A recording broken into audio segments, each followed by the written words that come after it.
Hello, everyone. YouTube has now said we are live. So, hi, everyone.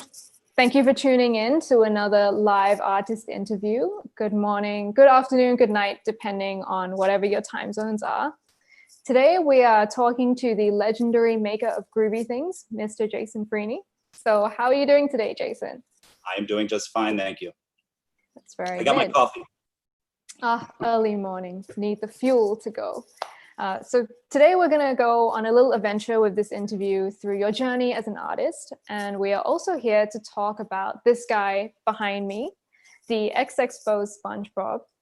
And that little guy is launching tomorrow, so that's pretty exciting. And for the viewers tuning in, there are two things that I just want to start off by saying. So the first is that we will actually be giving away one of these guys at the end of the interview. So make sure you tune in and keep watching to find out how you can take him home. And the second thing is we will be answering fan questions. So we posted this on our IG stories yesterday. We have selected some, but feel free to keep writing them in the comments of the YouTube video and we will get to them. Okay. Are you ready to kick things off? I am. My cat is yelling out the window. So if you hear a cat meowing, he's just trying to conjure birds to come and play with him. He's living his life. That's it. The best life. So if we start by taking things kind of back in time, we can start at the beginning of your journey as an artist and as a sculptor. Can you tell us a bit about your background and how you started sculpting and making custom toys? Well, it goes, to go way, way back. My father, I came from a very creative family. My father was the sculptor and painting professor at the University of Maryland. So I grew up surrounded by art, going to museums, things like that. So it was very much a part of my life. He passed away when I was 14, but it's something that was kind of ingrained in me. Even my sisters, my two sisters are also were very creative.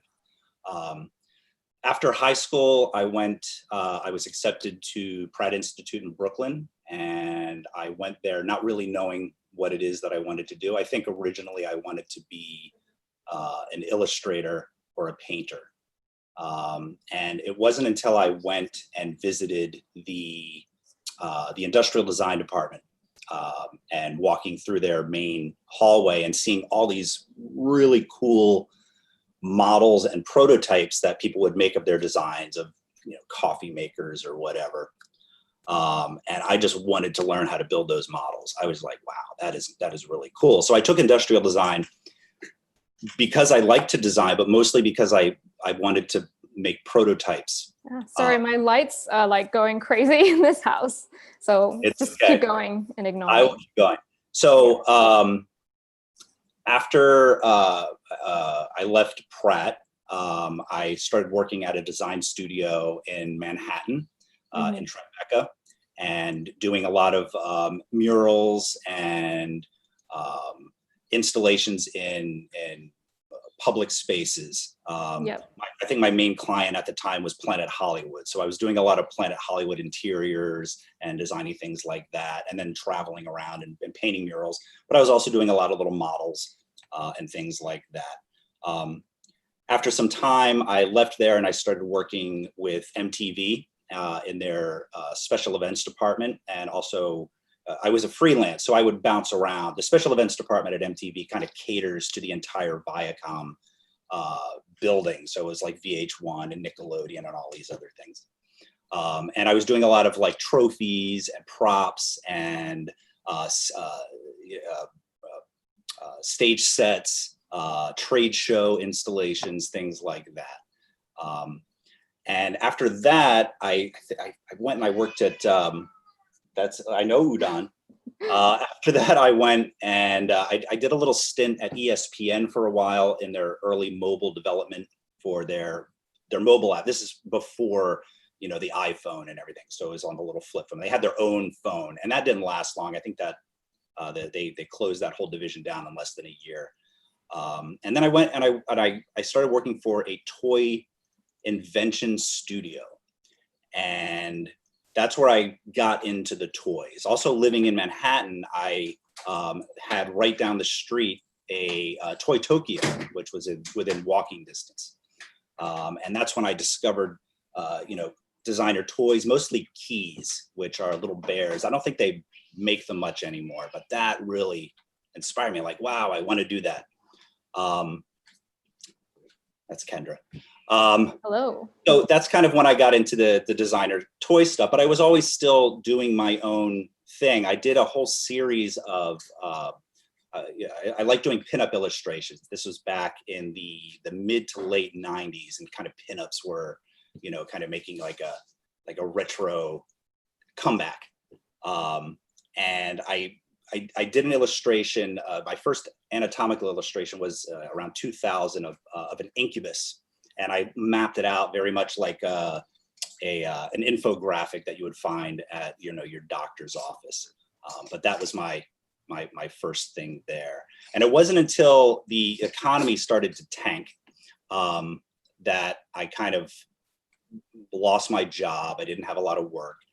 So I started doing my own illustrations on the computer and stuff like that. And I was using balloon dogs and robots in these illustrations. And the balloon dog was kind of this pet for this robot. And I was treating the balloon dog as if it were an actual living creature.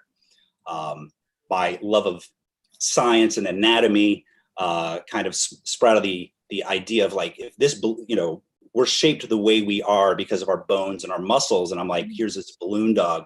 This guy must have some whacked out anatomy on the inside. So I did an illustration of what the anatomy of a balloon dog would look like. And kind of, that was the first thing. And it just got a really great feedback.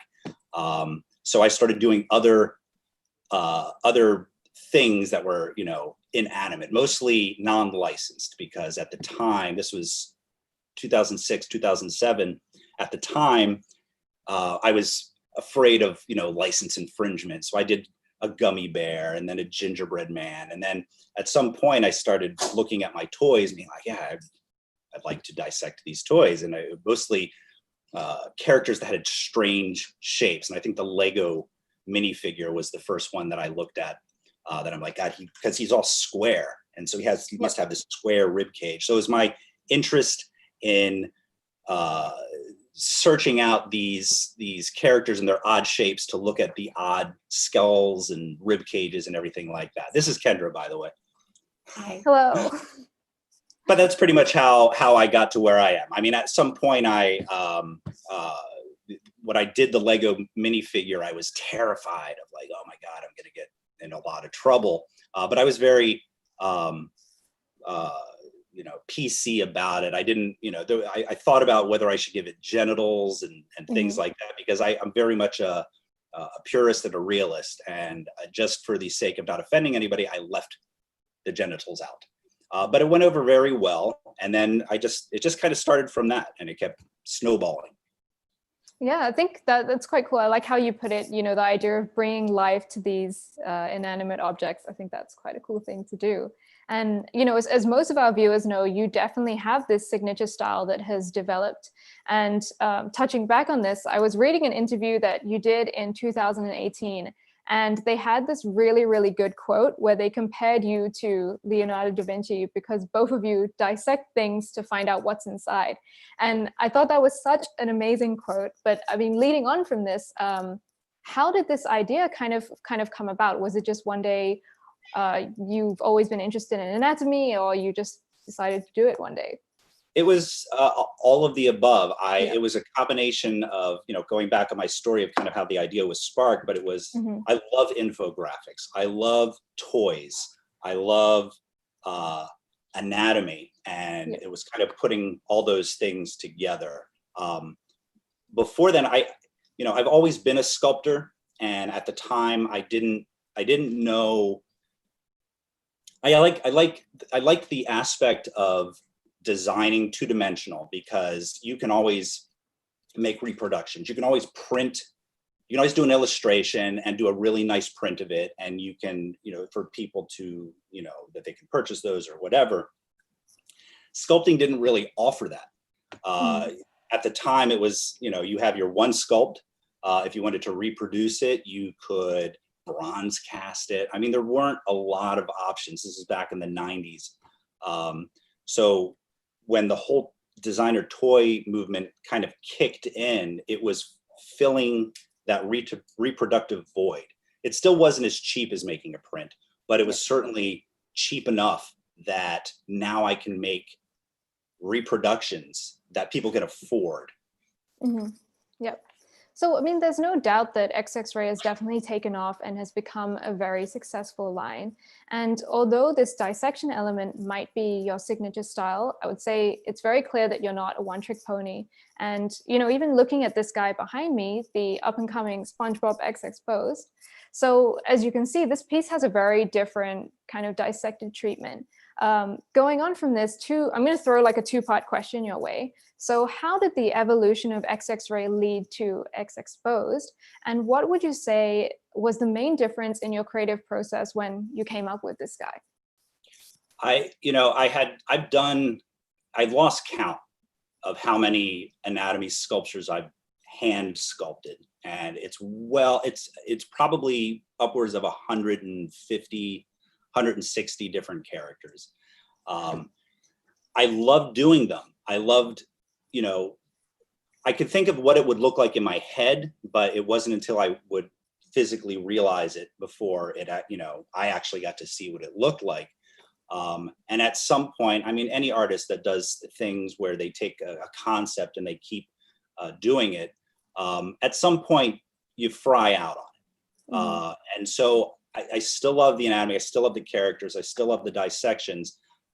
So it was a way of let's do this in a different way and have a different discovery in it. And this slicing down the middle, because they do cross sections of humans, so you can see, what's laid out in. And it was about 2 or 3 years ago, I can't remember. I was doing a show in Tokyo, and I wanted to create a showcase piece. So, whenever I do a show, you always want to create 1 or 2 pieces that are just for that show and really kind of showcase what it was. And I did a cross section of Mario, and that's kind of where it sprouted from.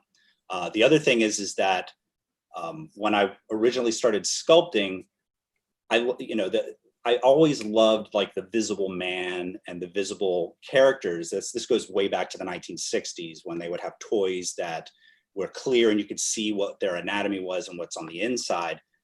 That's really what I wanted to achieve, but unfortunately you can't sculpt in clear. So I had to do this kind of, you wanted to see the character and you also wanted to see the anatomy, and that's where the quarter cut thing came in. This is a method where the whole character is visible. So it looks whole, and then it's kind of presented, what the inside looks like. See, that's some innovation right there as well, like changing it up, doing something new, and also challenging yourself, that's pretty cool. And if we look at the pieces, I mean, what were the main kind of difficulties or challenges that you faced sculpting an XXPOSED piece in comparison with an XXRAY? Well, the XXRAY stuff I had down. I mean, I have a whole process after doing so many of them. I had to work, when you sculpt, you have to work from the back and work your way forward because you can't go behind things. When I came up with the idea of the Mario, I'm just like, oh, I'll just slice it down the middle and see what's on the inside. And in my mind, it was really easy. But when I actually went and did it, it proved to be way more difficult of a sculpture than I thought. And there was, sometimes you take on projects and about halfway through them, you're like, what the hell did I get myself into? And that was kind of what happened with the Mario, because I wanted it to have depth and I wanted it to not just be a flat, illustration of what the cross section looks like.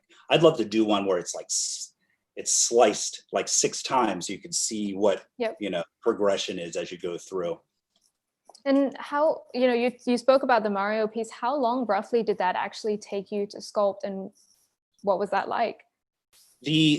That took, I can't remember, but it took at least 2 months. A lot of I did that one large too, so that was a good 2 foot tall, at least 2 feet tall, I can't remember, sculpture. And a lot of sculpting and working with designer toys is the prep work to build up to what the actual sculpt is. So when you take a toy, anybody that's cut open a vinyl toy will know that it's a nice solid toy, but once you cut it, it loses its integrity. So it'll like warp or whatever. So a lot of the first 3 weeks of doing that Mario sculpt was me slicing it in half and reinforcing the two halves so that he would stand up straight and he would meet up. I had to put metal rods and fill it with expanding foam and all this other stuff. But the actual sculpting part was really only half of the work. The first half was really just prepping the toy so that it would work. Going from the foundation and working through it. But I think that's, you know, it is a different challenge, right? Because as you mentioned, like when you cut things open, you don't always know what's going to be inside. So I think everything is going to be new. Everything is going to have to take a different approach. Sure. Yeah. So how do you feel seeing the XXPOSED design, you know, launching with such a popular licensed character, this SpongeBob? I've always picked characters that would create crazy anatomies. I do characters, especially when we do licensed characters, we do very, you know, figures that have a general human shape to them. They may be a cartoon version of it, but they're mostly, you know, human, 2 arms, 2 legs, upright. Characters like SpongeBob. SpongeBob was always one of the characters I always wanted to do. I love SpongeBob. I still catch myself watching SpongeBob. My kids loved SpongeBob. And the fact that he's square totally feeds into my curiosity of what a square skull would look like, what, you know, how everything would pack into this shape that is SpongeBob. I am thrilled. I mean, Nickelodeon came to me a year or 2 ago because we did the XXRAY, a little minifigure line of most of the characters, the bikini bottom characters.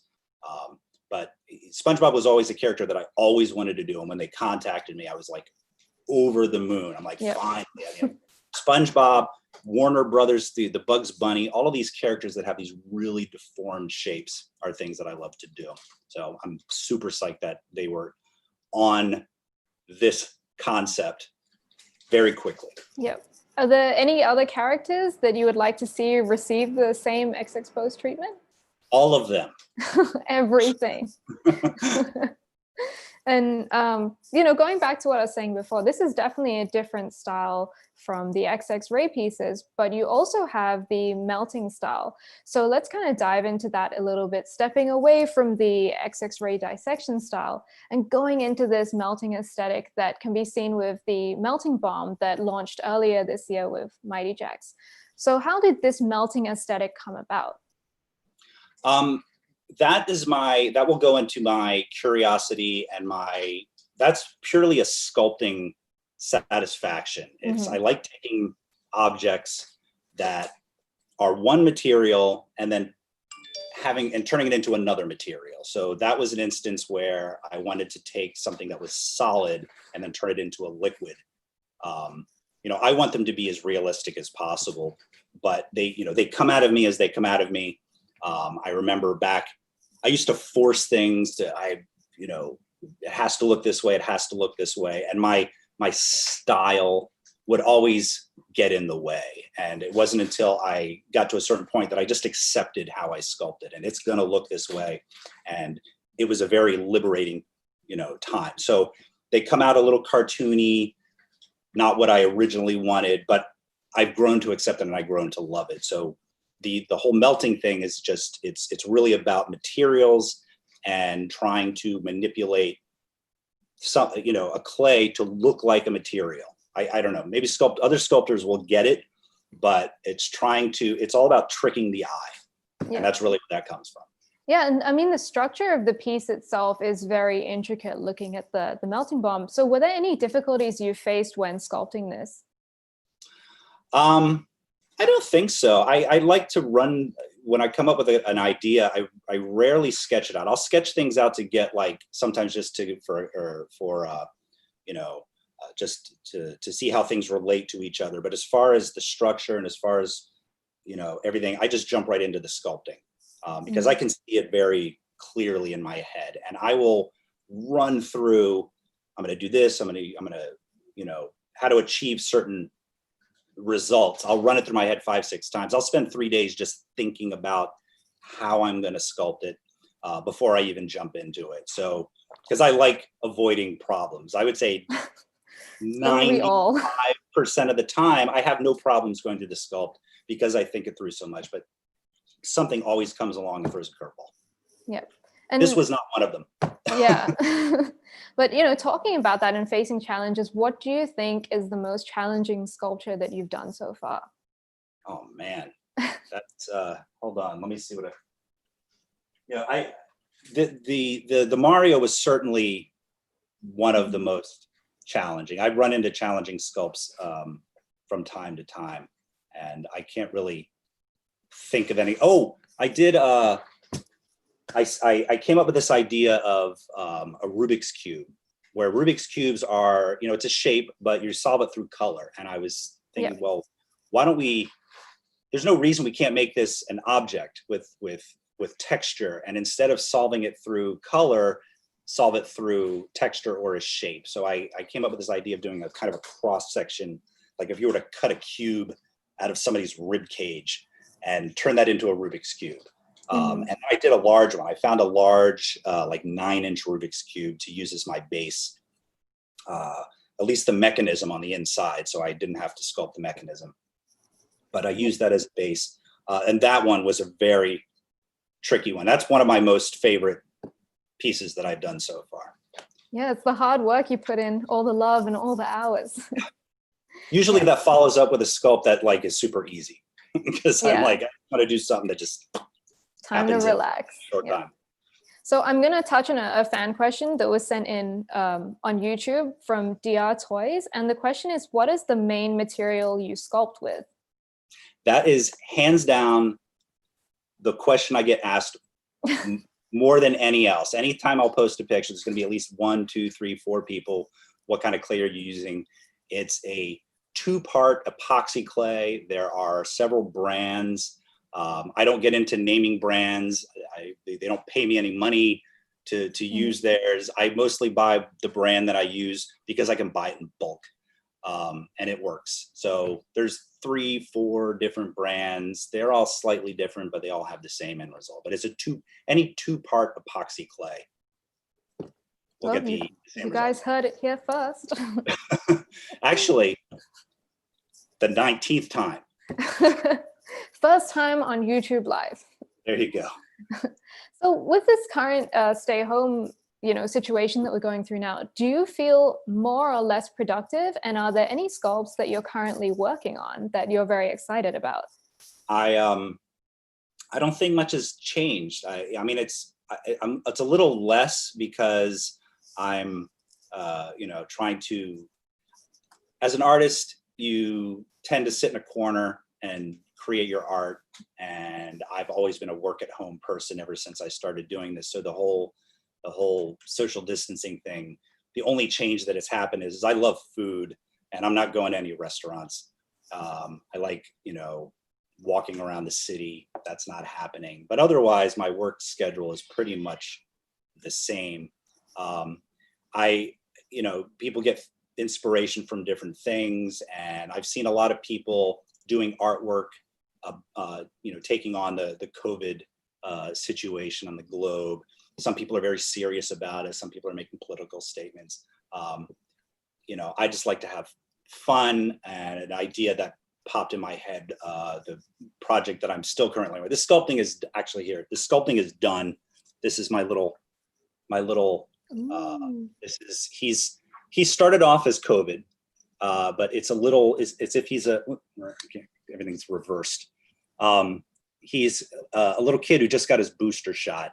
And this is my doctor would always give me a inflated glove, latex glove with a face on it as a treat afterwards. So this is kind of my homage to that. But he's a little kid, COVID-19 as he started, but he's just a virus at this point to not be so specific.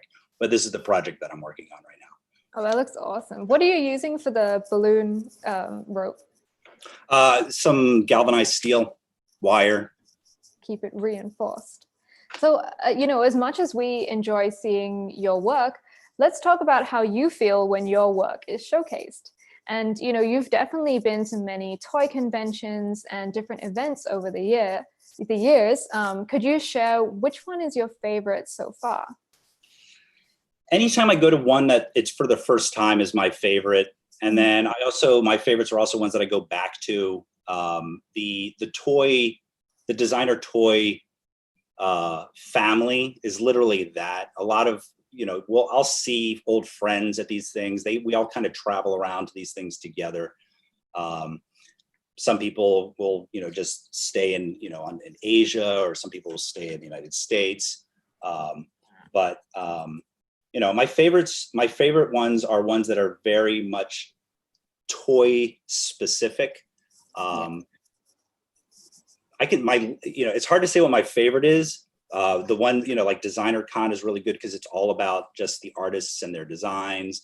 5 Points Festival here in New York, it's very much similar to that, but on the East Coast. It's easier for me to say my least favorite convention is the one that I'm closest to, which is the New York Comic Con, because I don't like crowds. But it's the most crowded, crazy, just walking through it. That's my least favorite. But the ones that are my favorite are the ones that I get to see old friends and such. I love going to new conventions, and I love traveling to Asia. So those are probably my favorites. Yeah. So, seeing your old friends as well, how does it feel to have your work displayed, next to them, and also amongst, other many famous artists? And do you still get a feeling of nervousness or stage fright before you're going to an event or before you're going to do a talk, or has this kind of gone away over the years? It's gotten less, but I always am nervous before I talk. I was nervous before this. Most people that do art do it because they're introverts for the most part, not all of them. I got into this because I could, sit in my quiet time and just let my creativity go and just create things. And then, you take that and you sit it in a gallery, and then you run away and you hide behind a wall and you look around and you let the work speak for itself. But strangely, it's turned into something where I make appearances and it's part of the process, and it's just something I accept. But I'm always nervous. I'm always, it's just something that I have to suck up.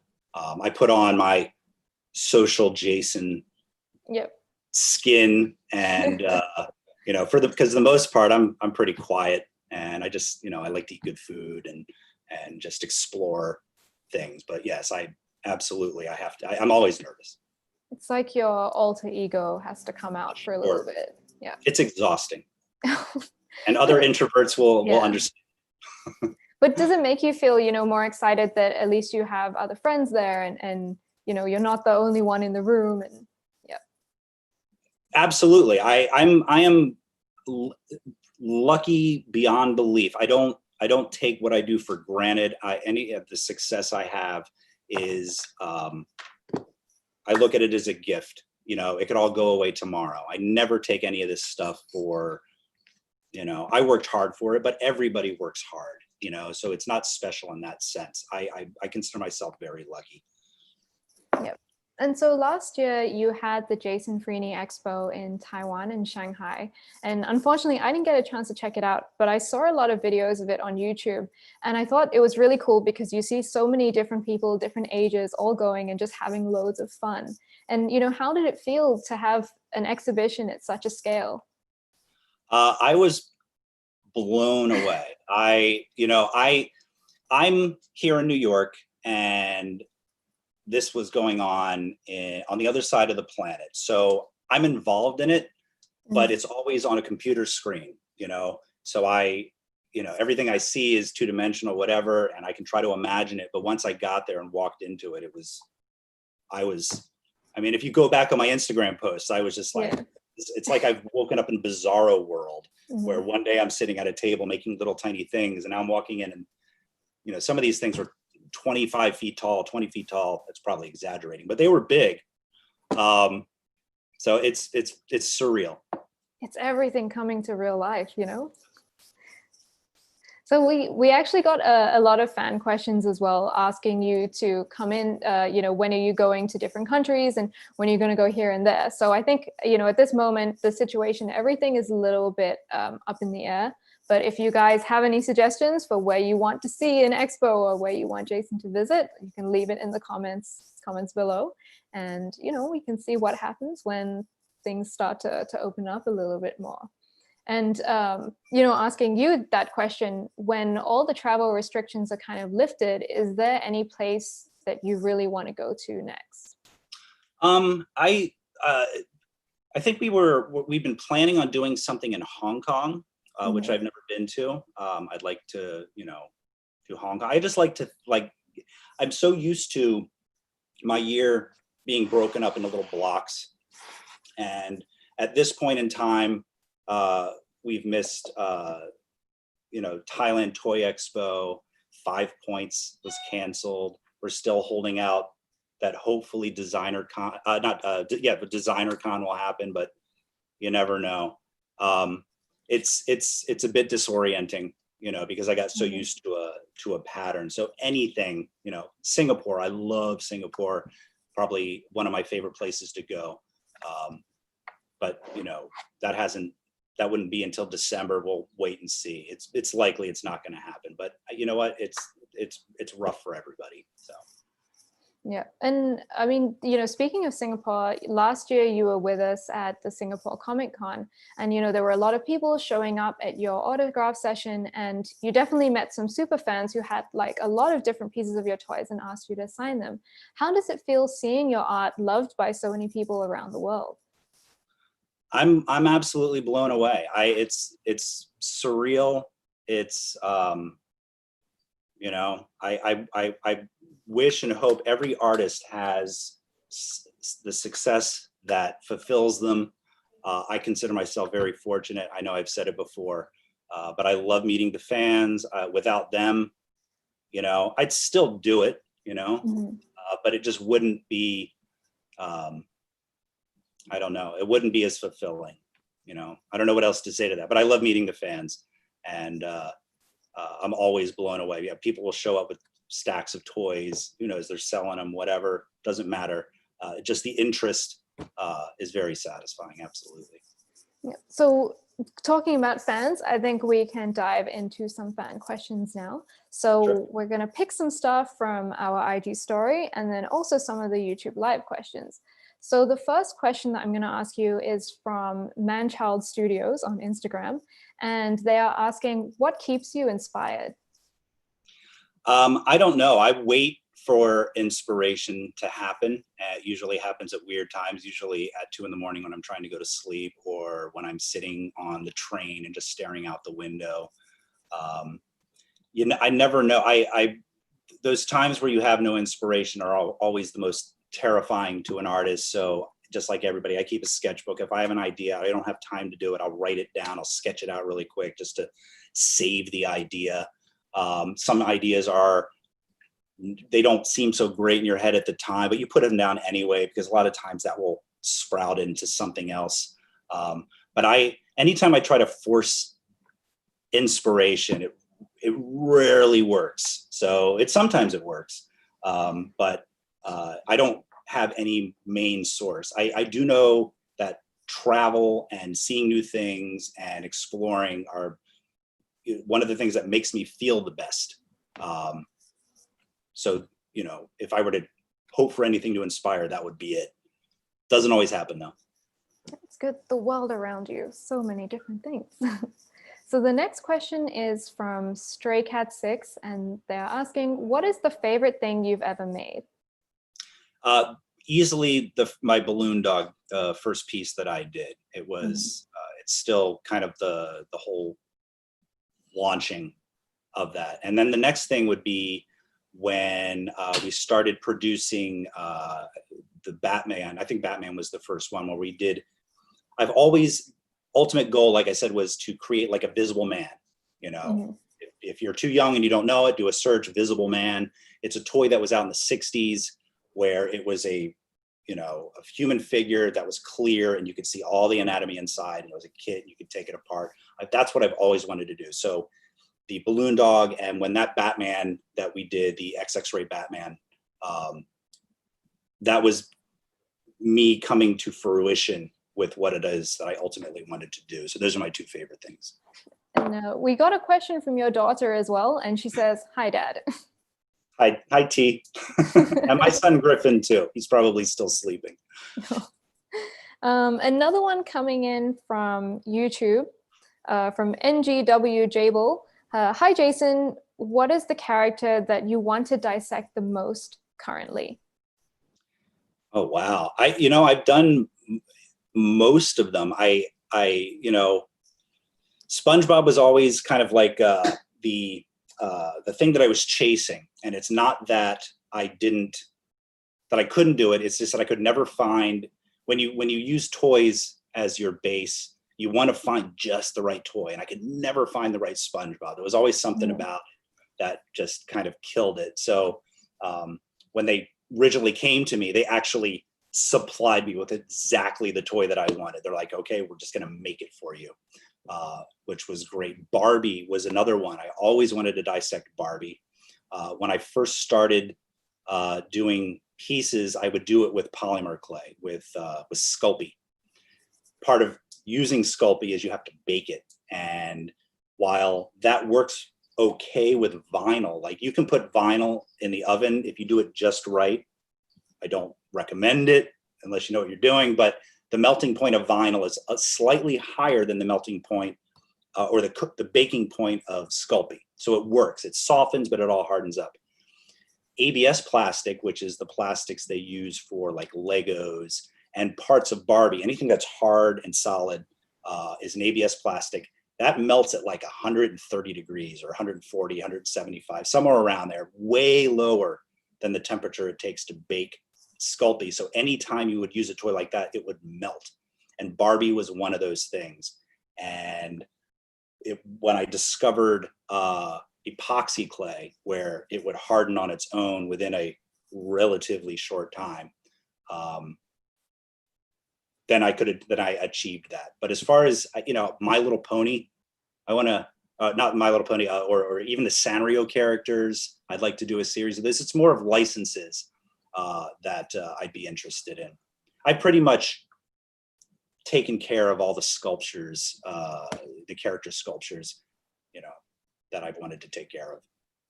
That's cool. Another question from Mike. What's the meaning behind your Instagram name and your name Gummy Fetus? I think that it was two words that just went together. I don't know. I honestly don't know.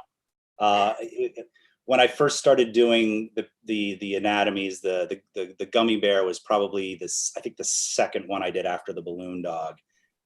And just when I created the illustration, there's an illustration I did called the Immaculate Confection, and it was how a gummy bear is formed in utero, and it starts off as a gumdrop and turns into a gummy bear, and just the whole idea of a gummy fetus, it just worked.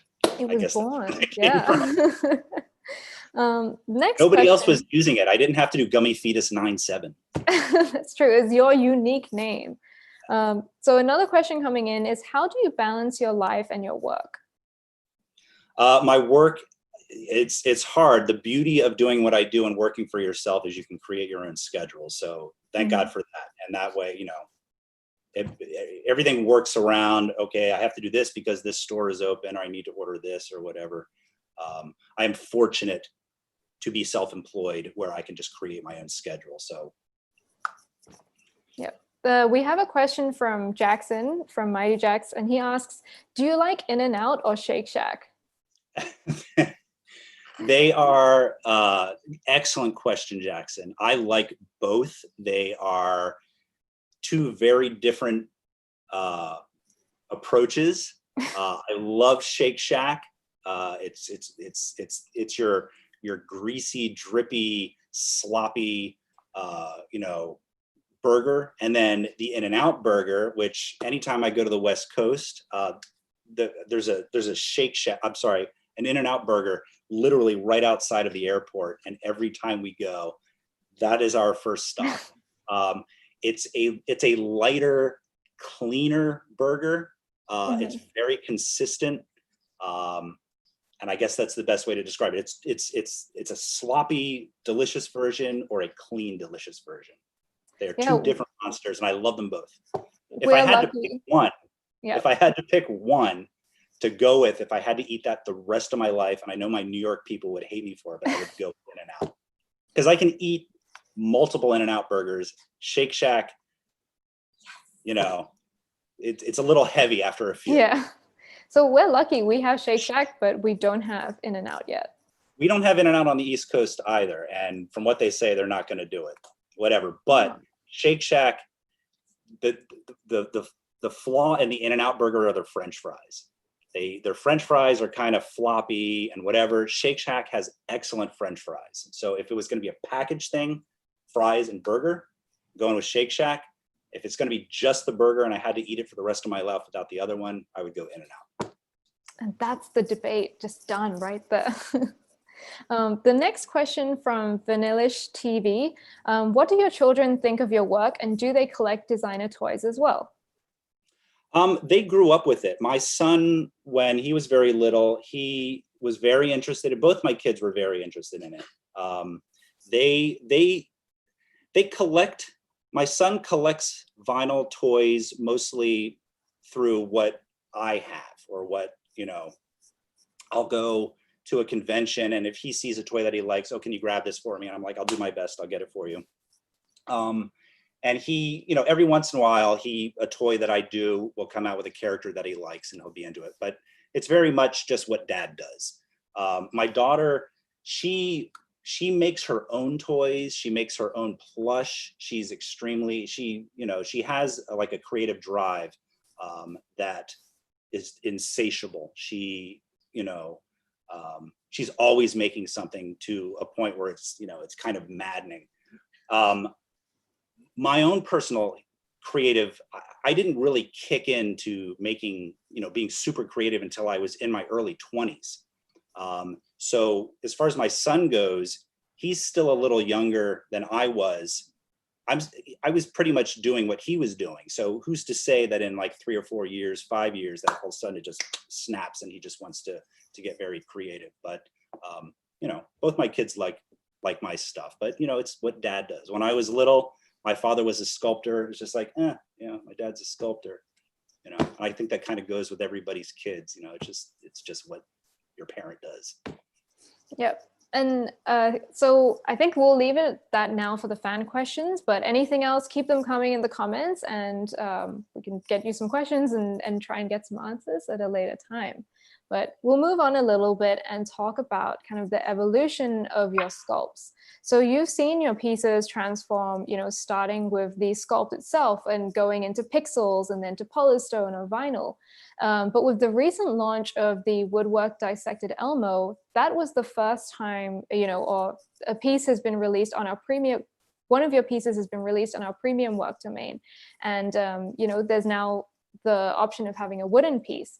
So how does it make you feel to see this premium approach towards your designs? And are there any other materials you would like to explore? I love the wooden pieces. When I'm as a sculptor, I'm a purist when it comes to that. Color to me, and this is all just coming from my own perspective, color to me is kind of a hassle. When I used to do illustrations, it was work. I had to force making the colors work within a piece. When it comes to sculptures, it's all about form. It's just shapes, how the shapes relate to each other. And I'll be honest with you, if I didn't have to paint anything, everything I would make would be white or gray, because in my mind, all that matters is the shape and the form.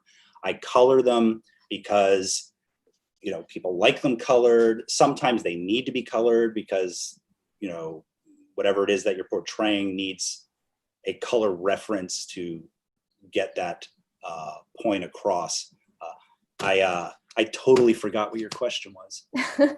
How did you feel about the premium approach towards your design? Oh, yes. So the wooden pieces are very much in that same realm. I mean, it's beautiful to have natural materials, and it's also solves that because it's just about the form. You've removed the color. The color is the wood. It's nice to have, you know, different color woods going on. But just in general, it's just beautiful to have a natural material. These things are, just so people know, these things are CNC milled. I don't sculpt the wood. If I did, I would make one every 5 months. It's very much modern technology.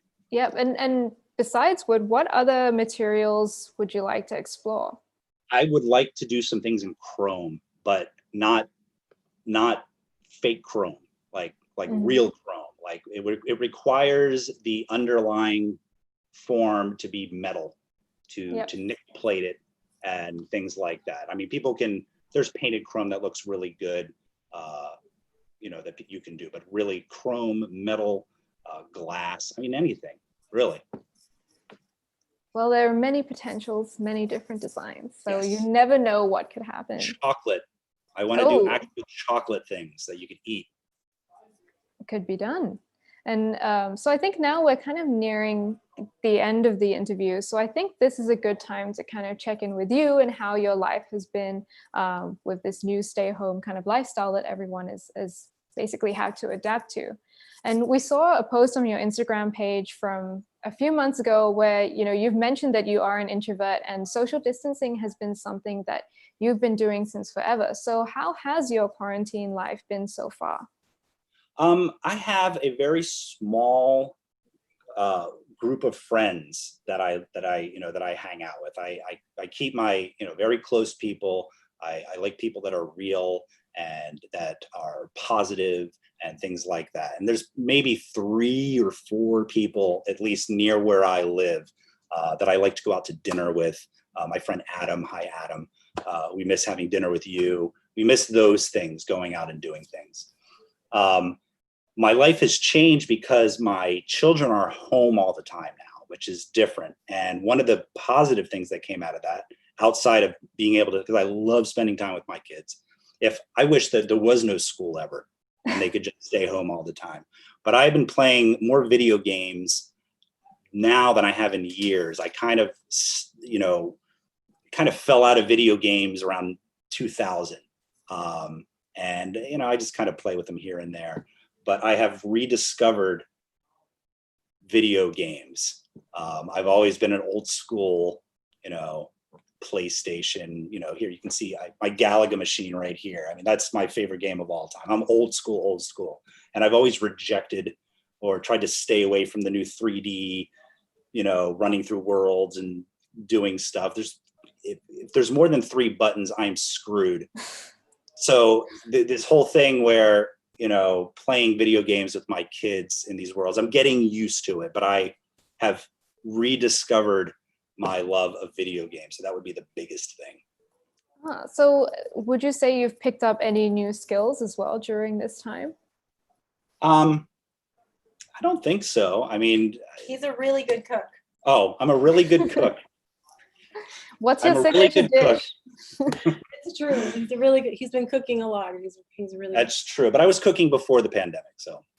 I just want to say really quick. I want to say hi to Jackson and Ella, and Sharon and Rerun and Mel and all my favorite peeps over at Mighty Jaxx, and Christian, Tabitha, and Griffin. Adam too. That's a shout out. Yep. So what's your signature dish for cooking? Is there something you really like to do? I like, my cooking just started because living in Manhattan, there's good food all over the planet. Manhattan is one of those places that has, or just New York City in general, that has an amazing collection of foods from all over the world, and it's all really good. So I've been in New York for 30 something years now, and anyone that has lived here can tell you'll have a favorite restaurant with a favorite dish, and restaurants come and go. But your curries. Well, thank you. I have had so many restaurants where I would have a favorite dish just close. And I'm like, I will never have that dish again. And so what I started doing this, 10, 15 years ago, where if I found a restaurant and I found something I really liked, I figured out how to make that before that restaurant closes, so I could be self-sustaining and make it myself. So that's kind of where my cooking started. But it was Jamaican curry chicken, any curry, Thai curry, Indian curry. I'm a curry freak. So that would be my signature dish. That's nice. We have another question coming in from a fellow artist. So Daniel Yad is asking, what do you do when you get tired from work? I used to just sit and watch really stupid TV. Anything where people get bonked on the head, or, any show like that, just disposable television. I've been playing video games now. I got myself a little Nintendo Switch Lite. And so I sit and been playing video games, but this is something relatively new in the past few weeks. So that's what I usually do, is I just watch sometimes I'll watch something that is more in depth, but for the most part, I watch dumb TV. Need to just unwind a little bit. Yeah. Something I can just turn off and it doesn't matter. There's no plot. I don't care. Yeah. So another question is, being so established in the toy industry, a lot of artists, they cite you as being one of their inspirations. Flipping this question onto you, what artists or who has inspired you? Growing up with my father being an artist, pop art was a big thing with me in the 70s and the 60s. Lichtenstein, George Petty, who was a pinup artist, Andy Warhol, Keith Haring. But I would say the artist that just flipped a switch on me and just blew my mind the most was Robert Williams. And he, they call him the godfather of what do they call it? Lowbrow art. Lowbrow. Yes. Realism. And you could find a plethora of artists who will pinpoint this guy as somebody that inspired him. I remember it was in the 90s. Oh no, I would even before that, in the late 80s, right around 1990, I went to a show of his in the city, and everything just clicked. This guy, it didn't matter what the subject matter was. He's an old comic book, hot rod artist. It didn't matter what the subject matter was. I mean, he would have the most grotesque things in his paintings, but it was done in the most beautiful way. You just want to eat his paintings. But once I saw that and realized that art was not just landscapes, it was not just, here's my abstract form. He took comic book art and turned it into an art form. And if you haven't seen him, go check it out. Everybody go Google that now. Yes. And another question is, do you have any advice for other aspiring artists out there? Yeah, I mean, don't stop, keep going. Understand that at art, there's your art is your hobby, there's your art is your career, and you might be building that up, and just understand the difference. If understand that, companies that, if you're doing designer toys, if you're doing modified toys, and you want, everybody wants their stuff to be made. You have to understand that the companies are, they have to make money in order to continue to do what they do. So a lot of times people will have, they'll pour their heart into something that was very much personal to them, but yet a company, nobody will have interest in it. So it's balancing what has enough interest in a wide field of buyers within your art. The holy grail is, of course, to just create something that you've created and everybody attaches to it and everybody can relate to it. So it's just understanding that in order to get a wide market, it's creating things that people can relate to. Because if people can't relate to it, they're just going to pass right by it. Yeah, that's some very good advice. And we've just about hit about the 55-minute mark of this interview, and time definitely has flown. So thanks to all the viewers who have stuck around so far. And I think since you guys have been so patient and, stuck with us this whole time, we can talk a little bit about the giveaway. So Jason is going to be helping us sign this little guy behind us. Well, behind me. I don't know where it is. I don't know if I'm reflected or like flipped around, but I can't see it. On this side of my screen. So we're going to be giving away an XXPOSED Spongebob. And this guy is also launching tomorrow. So 9 p.m. Singapore time, 9 a.m. EST time. And it's launching on mightyjaxx.com. So to thank you guys for kind of sticking around so much, the giveaway that we are going to do, all you guys have to do is answer a question in the comments below, and we will pick our favorite answer and we'll announce the winner in the next like 2 to 3 days. So make sure you're subscribed to our channel and keep checking back as well. So the question is, tell us which character you'd like to see get the XXPOSED treatment next. So who would you like to see dissected in such a manner? And leave that down in the comments below. So I think, coming to the end of this, do you guys want to shout anyone out? Do you want us to tell any exciting news as well? No, just hi to my kids, hi to my friends, hi to everybody. Everybody misses seeing everybody, all my toy friends. Yeah, and thank you for your time. I really appreciate spending your Tuesday morning talking to us, and it's been as long as I got my coffee. Yes, that is the fuel for the whole day. And I just want to say in and out. she's West Coast. She's West Coast, baby. I'm East Coast, so yeah. It's something like that. I don't California is the other. But yeah, great. Where can everyone find you on social media? I'm sure they all know, but let's just do the shout out. Instagram is Gummy Fetus, but then again, I think you can just search Jason Freeny. Facebook, Facebook is kind of just broken down at this point. That's kind of where I started. Actually, I started on MySpace. That's how old I am. But Facebook is kind of broken. I don't go there much. They have structured the algorithm so much that, if 100 people see my post, it's a good day. So they've kind of killed it for, artists as far as that goes. But Instagram is pretty much where I hang out on now. Oh, so well, I got a comment as well that your daughter is commenting in the chat, explaining things on the YouTube live. So that's pretty awesome. It's good. I think it's pretty. Oh, kitty. Mine's actually good. This is Udon. And he's a jerk. Oh. And he's got about, he's a done. lovable jerk. He was little guy meowing at the beginning. Yeah. And your dog is running around somewhere in the background. Yes, this is Munchkin. The guest features. He doesn't mind being held.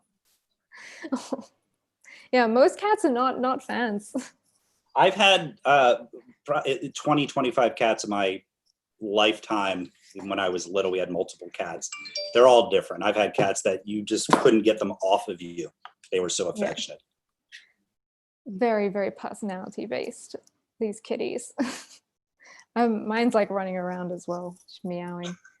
But you can't control them. Like if they want to hijack an interview, they're just going to meow their way through it. Right.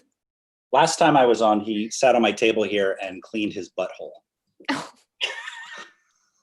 Well, we were not blessed this time. We were not blessed with such kitty behavior. It's not giving it to us today. All right, like, well. No, clean, thanks. He's like, no, I do not wish to perform for you today. Oh, one more thing is, I heard you have a little Quicks sketch. Oh, yeah. Knowing that we were going to talk about SpongeBob, Quicks is a friend of mine, friend of a lot of people. He, hands down, one of the nicest people I've ever met. Kendra and I were in Manila and had no friends. We couldn't really go anywhere. We didn't have a car or anything. And Quicks was nice enough to take us out from where we were and show us, he took us to a fish market that was just amazing. Anyway, he has his toy that he wanted me to be part of a group show.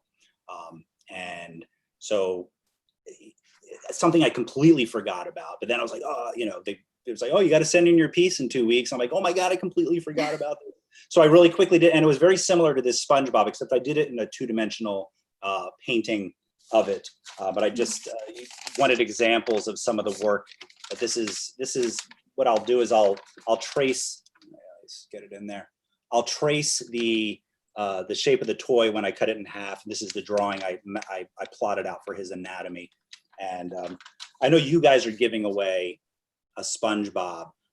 On my Instagram page, it's still got to, depending on how things speed up or slow down, sometime within this year, I'm going to hit my 250,000th follower. And I think I have 2 because I had each side that I ended up painting, but these will be part of something that I will give away in some type of contest when that happens. But it's going to take a couple of months. I'm about 15,000 away or something like that. So everyone needs to keep looking back to your Instagram. Yes. Get all their friends as well to follow. I'm going to give away a bunch of crap. Oh, that's very exciting. That's like a sneak preview to what's going to happen. Yes. So that's good. Okay, I think we can, come to the end of this interview, and it's been very cool talking to you. We've actually been doing this for an hour, which is pretty amazing. Wow. It's fun. Yeah, it's great. And, thank you. Scheduled to be a half hour. Well, there's so much to know, Yes. And, thank you to everyone for tuning in as well, depending on where you are in the world. This could be really early in the morning or at night. So we really appreciate it as well. And, keep your comments coming in, keep your questions coming in as well. And don't forget about the giveaway that is happening to win this little guy that is behind me right now.